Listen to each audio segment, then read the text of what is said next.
Ikalabing-dalawang kabanata. Ang Diyos na Ama natin. Napapaligiran tayo ng maraming tao na nagpapatutuo tungkol sa pananampalataya nila sa Diyos. Kaya talikuran na natin ang kasalanang pumipigil sa atin at alisin ang anumang hadlang sa pagtakbo natin. Buong tiyaga tayong magpatuloy sa takbuhing itinakda ng Diyos para sa atin. Ituon natin ang ating paningin kay Jesus na siyang sandigan ng pananampalataya natin mula sa simula hanggang sa katapusan.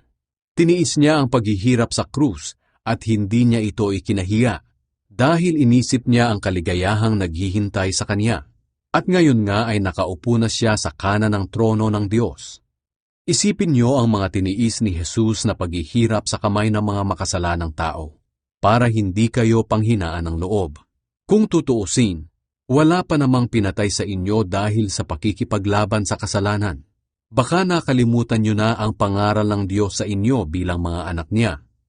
Anak, huwag mong baliwalain ang pagdidisiplina ng Panginoon at huwag kang panghinaan ng loob kung sinasaway ka niya. Sapagkat dinidisiplina ng Panginoon ang mga minamahal niya at pinapalo niya ang itinuturing niyang mga anak. Tiisin niyo ang lahat ng paghihirap bilang pagdidisiplina ng Diyos sa inyo, dahil itinuturing niya kayong mga anak. Sino bang anak ang hindi dinidisiplina ng Ama?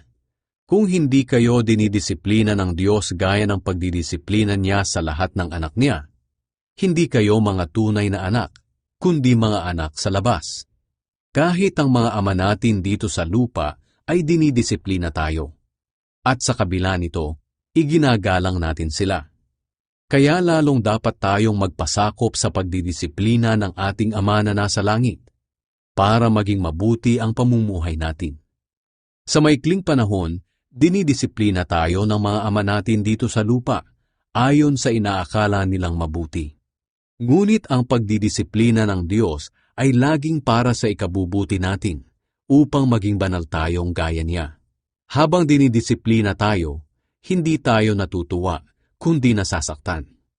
Ngunit ang ibubunga naman ito sa bandang huli ay ang mapayapa at matuwid na pamumuhay. Mga babala at biling.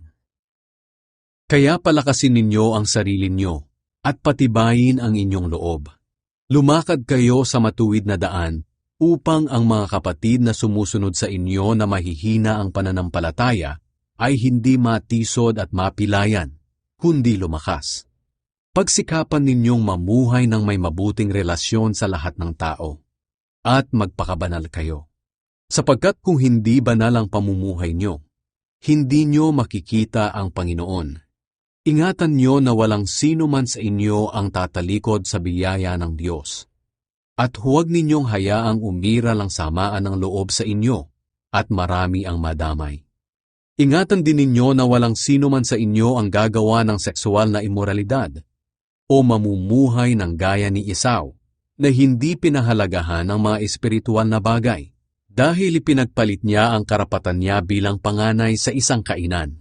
At alam nyo na rin na pagkatapos ay hiningi ni Esau sa kanyang ama ang pagpapalang nauukol sa panganay, pero tinanggihan siya, sapagkat hindi na mababago ang ginawa niya, anumang pagsisikap at pag-iyak ang gawin niya. Ang paglapit nyo sa Diyos ay hindi katulad ng paglapit ng mga Israelita noon. Lumapit sila sa isang bundok na nakikita nila, ang bundok ng Sinai, na may nagliliyab na apoy, may kadiliman, at malakas na hangin. Nakarinig din sila ng tunog ng trumpeta at boses ng nagsasalita, at nang marinig nila ang boses na iyon, nagmakaawa silang huwag na itong magsalita pa sa kanila, dahil hindi nila makayanan ang utos na ito. Ang sino mang tumapak sa bundok, kahit hayop, ay babatuhin hanggang sa mamatay. Tunay na kakilakilabot ang tanawing iyon. Kaya maging si Moises ay nagsabi, nanginginig ako sa takot.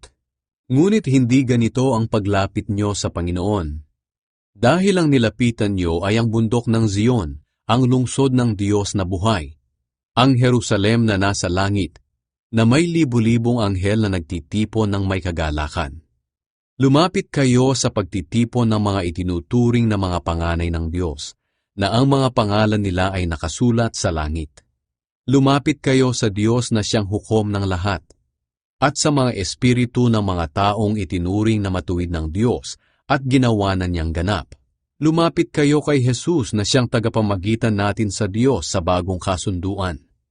Ang kasunduang ito'y pinagtibay ng kanyang dugo, na higit na mabuti kaysa sa dugo ni Abel na humihingi ng katarungan. Kaya mag-ingat kayo, at huwag tanggihan ang Diyos na nagsasalita sa atin. Ang mga tao noon na hindi nakinig sa mga propeta rito sa lupa ay hindi nakaligtas sa parusa. Paano kaya tayo makakaligtas kung hindi natin pakikinggan ang nagsasalita mula sa langit? Yumanig noon ang lupa nang magsalita ang Diyos. At ngayon ay nangako siya. Minsan ko pang yayanigin ang mundo, pati na rin ang langit. Ang katagang minsan pa ay nagpapahiwatig na aalisin ng Diyos ang lahat ng nilikha niya na nayayanig, para manatili ang mga bagay na hindi nayayanig. Kaya magpasalamat tayo sa Diyos, dahil kabilang na tayo sa kaharian niya na hindi nayayanig. Sambahin natin siya sa paraang kalugod-lugod, na may takot at paggalang sa Kanya. Dahil kapag nagparusa ang ating Diyos, ito'y parang apoy na nakakatupok.